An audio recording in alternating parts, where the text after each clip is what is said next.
हर हर महादेव दोस्तों। जैसे कि सबको पता है कि महाशिवरात्रि का व्रत आने वाला है, जो कि 26 फरवरी 2025 को है। इसके उपलक्ष्य में मैं आपको महाशिवरात्रि की व्रत की कथा बताने जा रही हूँ। एक बार पार्वती ने भगवान शिव जी से पूछा, ऐसा कौन सा श्रेष्ठ सरल व्रत पूजन है जिससे मृत्यु लोक के प्राणी आपकी कृपा सहज ही प्राप्त कर लेते हैं। उत्तर में शिवजी ने पार्वती को शिवरात्रि के व्रत का विधान बताकर यह कथा सुनाई। एक गांव में एक शिकारी रहता था। पशुओं की हत्या करके वह अपने कुटुंब का पालन पालता था। वह एक साहूकार का ऋणी था, लेकिन उसका ऋण समय पर न चुका सका। क्रोधवश साहूकार ने शिकारी को शिव मठ में बंदी बना लिया। संयोग से उस दिन शिवरात्रि थी। शिकारी ध्यानमग्न होकर शिव संबंधी धार्मिक बातें सुनता रहा। चतुर्दशी को उसने शिवरात्रि की कथा भी सुनी।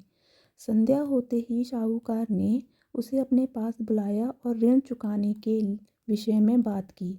शिकारी अगले दिन सारा ऋण लौटा देने का वचन देकर बंधन से छूट गया। अपनी दिनचर्या की भांति वह जंगल में शिकार के लिए निकला, लेकिन दिन भर बंदी गृह में रहने के कारण भूख प्यास से व्याकुल था। शिकार करने के लिए वह एक तालाब के किनारे बेल वृक्ष पर पड़ाव बनाने लगा। बेल वृक्ष के नीचे शिवलिंग था, जो बेल पत्रों से ढका हुआ था। शिकारी को उसका पता न चला। पड़ाव बनाते समय उसने जो टहनियाँ तोड़ी, वह संयोग से शिवलिंग पर गिरी। इस प्रकार दिन भर भूखे प्यासे शिकारी का व्रत भी हो गया और शिवलिंग पर बेलपत्र भी चढ़ गए। एक पहर रात्रि बीत जाने पर एक गर्भिणी हिमृगी तालाब पर पानी पीने पहुंची। शिकार ने धनुष पर तीर चढ़ाकर ज्यों ही प्रत्यंचा खींची, मृगी बोली, मैं गर्भिणी हूँ, शीघ्र ही प्रसव करूँगी। तुम एक साथ दो जीवों की हत्या करोगे, जो कि ठीक नहीं है। मैं अपने बच्चे को जन्म देकर शीघ्र ही तुम्हारे सामने उपस्थित हो जाऊंगी, तब तक तुम मुझे मार देना। शिकारी ने प्रत्यंचा ढीली कर दी और मृगी झाड़ियों में लुप्त हो गई। कुछ ही देर बाद एक और मृगी उधर से निकली। शिकारी की प्रसन्नता की ठिकाना ना रहा। समीप आने पर उसने धनुष पर बाण चलाया। तब उसे देख मृगी ने विनम्रतापूर्वक निवेदन किया, हे पारधी, मैं थोड़ी देर पहले ही ऋतु से निवृत्त हुई हूँ। कामातुर विरहिणी हूँ। अपने प्रिय की खोज में भटक रही हूँ।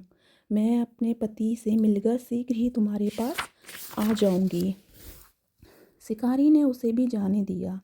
2 बार शिकार को खोकर उसका माथा ठनका। वह चिंता में पड़ गया। रात्रि का आखिरी पहर बीत रहा था। तभी वह एक अन्य मृगी अपने बच्चों के साथ उधर से निकली। शिकारी के लिए यह स्वर्णिम अवसर था। उसने धनुष पर तीर चढ़ाने में देर न लगाई। वह तीर छोड़ने ही वाला था कि मृगी बोली, हे पारधी, मैं इन बच्चों को पिता के हवाले करके लौट आऊंगी। इस समय मुझे मत मारो। शिकारी हंसा और बोला, सामने आए शिकार को कैसे छोड़ दूं? मैं ऐसा मूर्ख नहीं हूँ। इससे पहले मैं 2 बार अपना शिकार खो चुका हूँ। मेरे बच्चे भूखे प्यासे से तड़प रहे होंगे। उत्तर में मृगी ने फिर कहा, जैसे तुम्हें अपने बच्चों की ममता सता रही है, ठीक वैसे ही मुझे भी, इसलिए सिर्फ बच्चों के नाम पर छोड़ दो। मैं थोड़ी देर का जीवन दान मांग रही हूँ। हे पारधी, मेरा विश्वास कर। मैं इन्हें इनके पिता के पास छोड़कर तुरंत लौटने की प्रतिज्ञा करती हूँ।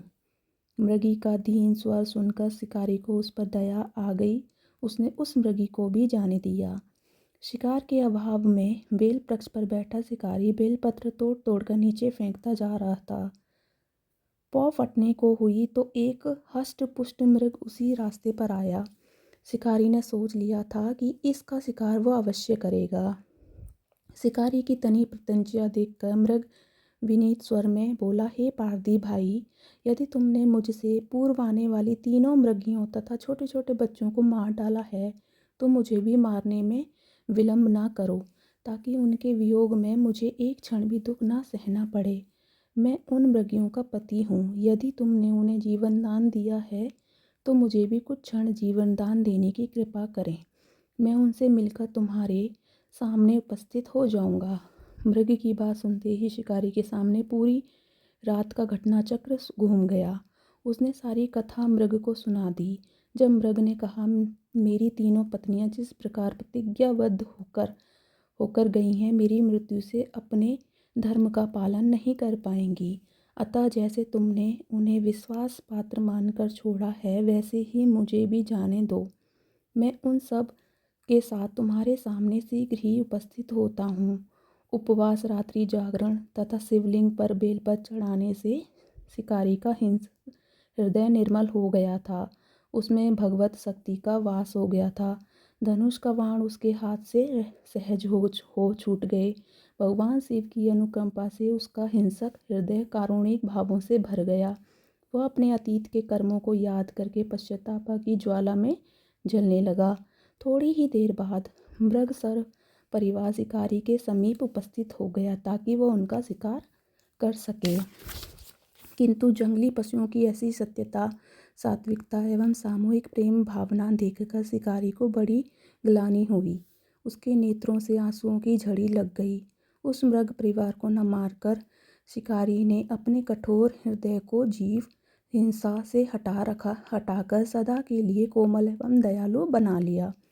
देवलोक से समस्त देव समाज भी इस घटना को देखकर प्रसन्न हो रहे थे। घटना की परिणति होते ही देवी देवताओं ने पुष्प वर्षा की।